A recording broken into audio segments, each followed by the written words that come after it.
Hi, I'm Mike, and today I'm going to show you how to convert a 30 round mag into a 10 round mag for the AR15. Now this is a Bushmaster AR15, but this conversion would work for basically every other kind of magazine out there, for every other AR15 that comes standard with a 30 round clip. Now this is the standard 30 round clip that comes with the AR15, and we are going to modify it to accept 10 rounds only.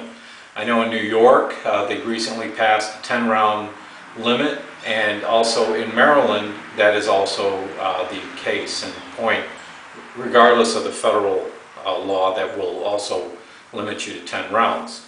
Now if you've tried to find a 10 round mag in the past month or so, you'll find that they are nowhere to be found. They're out of stock everywhere, and I'm sure you have 30 round mags on hand, so why not take a couple and modify them for use at the range. Now AR-15's gotten a lot of bad press, obviously, in the last while, quite a while actually. Actually it's been in production since 1963, and in 1989 the anti-gun lobby began calling it an assault rifle, which in fact it is not an assault rifle. So we ourselves need to change that terminology in the minds of the public that don't really know otherwise. But the media has been very misleading and misguiding people, in part because of the influx in the late 1980s of the SKS import from China, which is basically known as an AK-47, but not an AK-47. But the 7.62 millimeter does have a lot of punch. What do we use an AR-15 for? Generally, I use my AR-15 for target shooting, and I like a 30 round mag because I don't really like reloading every 10 minutes or so. So what designates an AR-15 scary in a lot of people's minds? Well, I guess it's because it's black and it looks like a military rifle, but it is not a military rifle. And anyone in the military will tell you that they wouldn't be caught dead with this in theater if their life depended on it. So today I'm going to show you how to convert it to a 10 round mag, which I have in my receiver right now, and let's get to it. Okay, some of the materials that you're going to need to do this conversion are a pair of safety glasses, because you're going to be working with cutting metal and such. You're going to need a piece of aluminum channel. This particular one is 5/8. You can purchase this at any Lowe's or Home Depot.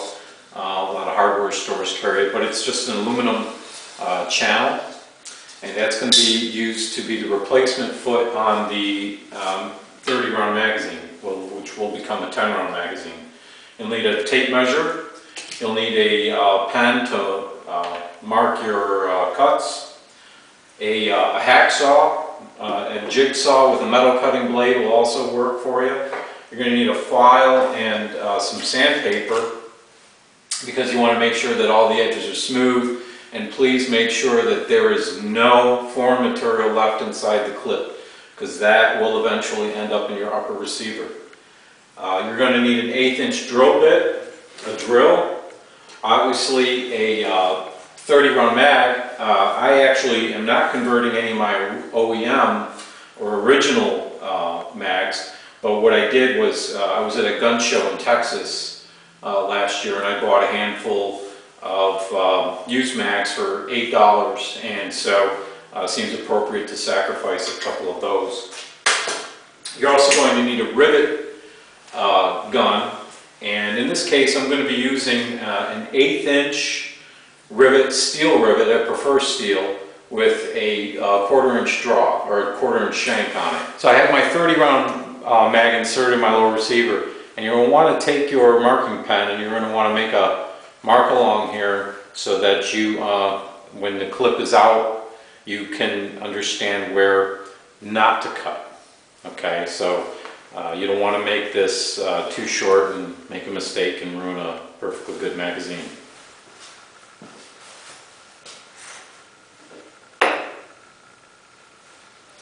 Okay, so we have our foot plate removed, and we've removed the spring and our feed plate, and now all we're left with is a metal hull, and we're going to, from the line, that we drew on the bottom of our lower receiver.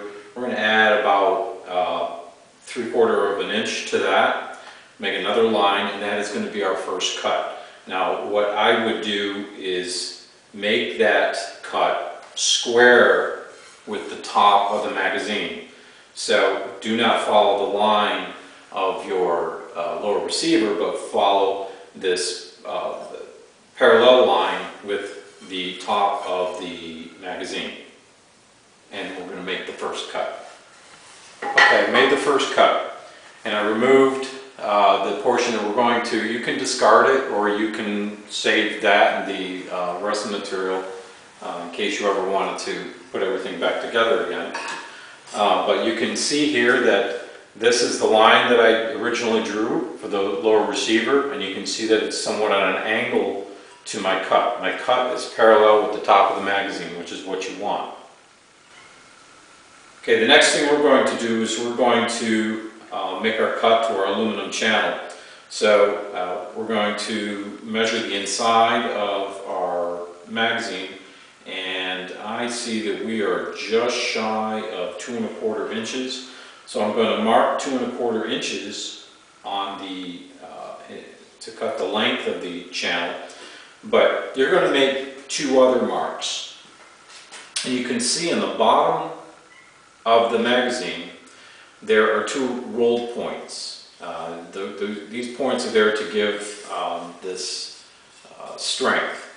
And so we're going to have to make a couple of reliefs in our aluminum channel to accommodate for these 2 points where the housing rolls inward.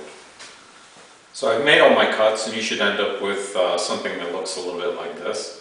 I've taken the sandpaper, I've taken off all and any rough edges here in my file as well, and any rough edges, and filed and sanded my aluminum channel. So the next thing you're going to do is you're going to dry fit it into the base of the magazine, and then you're going to mark the holes that you're going to drill for your rivets. And you want those holes to be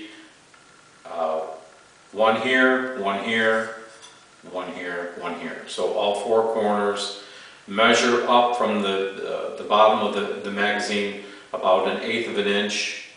Mark your hole and drill it out with the aluminum plate inserted inside.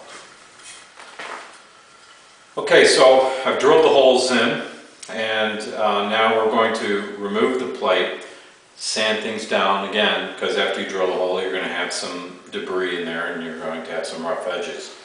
And then the next thing we're going to do is we're going to cut our spring down, and then we're going to insert the spring and the feed plate back up inside the magazine, and we're going to then reattach the base plate or the foot, and then we're going to install our rivets, and we'll be done. Now, in terms of measuring out how much you want to remove off the spring, that's very important, because you want to ensure that you're going to have the correct amount of pressure as you're feeding up into the upper receiver. So generally I would start with a spring length, measuring from the top of the magazine, and cut it approximately 1/3 longer than the magazine.